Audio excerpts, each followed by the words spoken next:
Golf Central on YouTube, brought to you by the Chrome Soft Golf Ball from Callaway.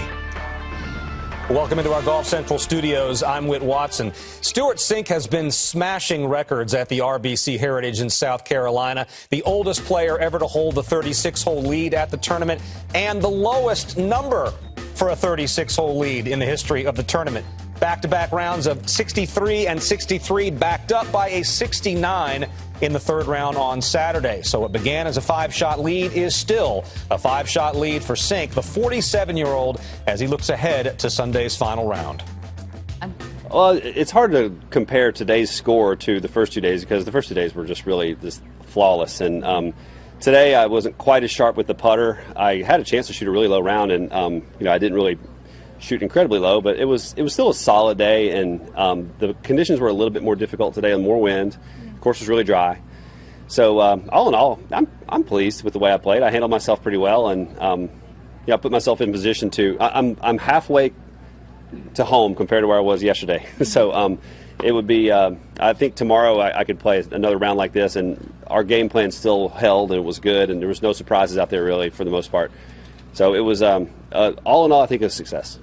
Speaking of the putter, you had a bit of that nerve tester for the birdie putt on 15. What was going through your mind when you don't see that putt go in?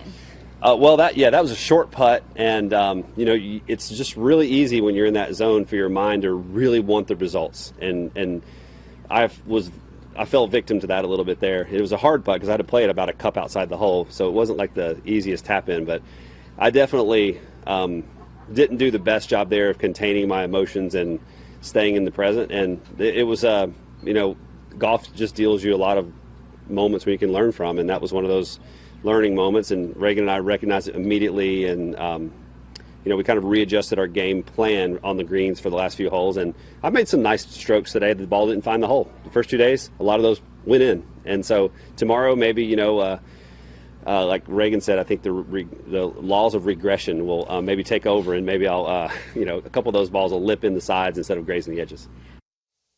Cink is referring to his son, Reagan, who's been caddying for him this week and several times this season. And speaking of records, the largest 54-hole lead this season now belongs to Stewart Cink this week at the RBC Heritage. Previous record was 4 shots, held by Dustin Johnson at the Masters in November and Hideki Matsuyama at the Masters 1 week ago. In both cases, those players would go on to win.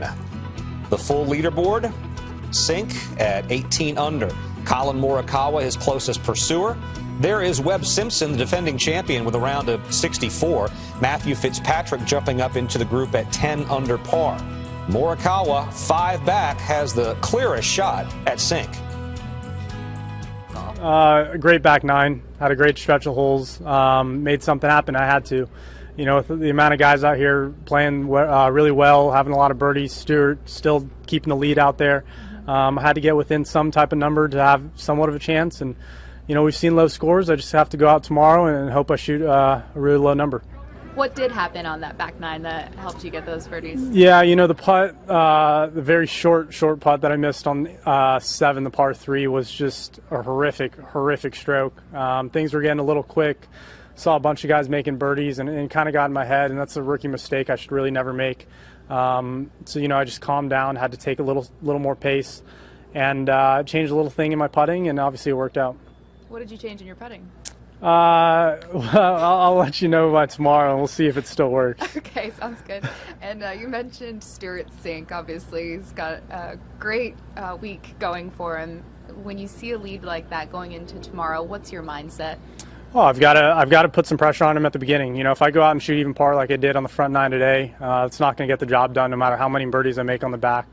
I'm going to probably need a little help from him, but knowing that this is a course where we've seen 9, 8, 7 unders, I'm going to have to do that. And I've seen parts of my game be able to do that, so hopefully put 18 holes together tomorrow. Yeah, solid day. This keeps me there in the mix for second place so far. So, Stuart's playing some great golf out there, and it's gonna be a hard day tomorrow if he keeps playing this way. I don't know how the conditions are gonna be tomorrow. It's gonna be, for sure, they're gonna be dry and fast, and I just gotta go and make some birdies. You mentioned for second place so far, but anything can happen in golf. So what's your mindset as you prepare for tomorrow? I mean, I just gotta go and play my game. Just gotta shoot the lowest number I can. And like I said, just wait for Stewart not to play so well. And I hope for the best for him, but I also want to win it. You hadn't made a bogey until the 12th hole today. What were you telling yourself as you came off that hole? I mean, this golf course is really tricky. You're going to be in the fairway and you're going to be blocked. I was able to manage to dodge those mistakes for quite a while out here.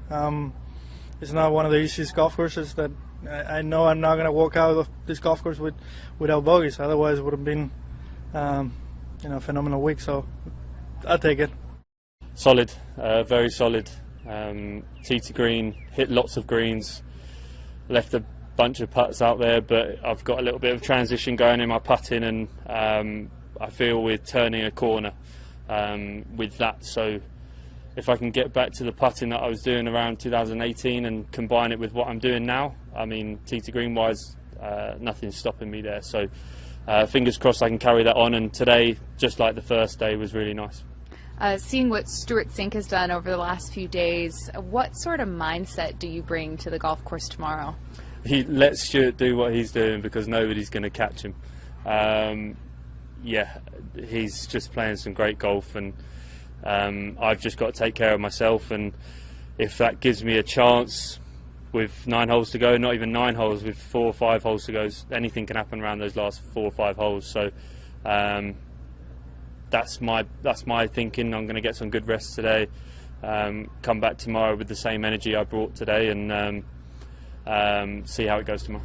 Now, speaking of taking care of yourself, what do you feel like you need to improve on or do better tomorrow to really feel some confidence? Not really too much. I mean, if I'm trying not to be too critical of myself, because I've got to give myself a little bit more confidence. I mean, if I hold a couple more putts tomorrow than what I did today, it will be some really good scores. That could be in the really low 60s. So try and do the same again tomorrow and see what the score adds up to. Well, it's funny. I was a little off with ball striking early on, but I was making putts. And first round I didn't make any putts. Yesterday putted better. Today was a lot better. Key putt for me was 3. I made a 12-footer for par, and just kind of took advantage when I was in good position. And then I got out of position a few times today, like drive on 8, drive on 10. I was able to make par on 8 and then capitalize on 10 with birdie.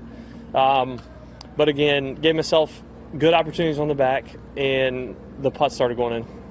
Have you started around this many back before? I mean, I think you were like 15 back or something like that. I mean, the way Stewart's running away with this thing. I don't know. I mean, this is definitely the biggest gaps I've ever had.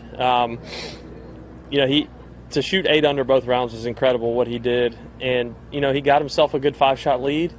But I wasn't even thinking about him or the leaders when I went out today because I was so far back. I was just wanting to kind of continue to build on what I've done the last 2 days and really the last 4 rounds going back to Augusta on Saturday. So the players look ahead to Sunday's final round at Harbour Town Golf Links, the RBC Heritage in South Carolina. Stewart Cink with a 5-shot lead, looking to win this event for a 3rd time.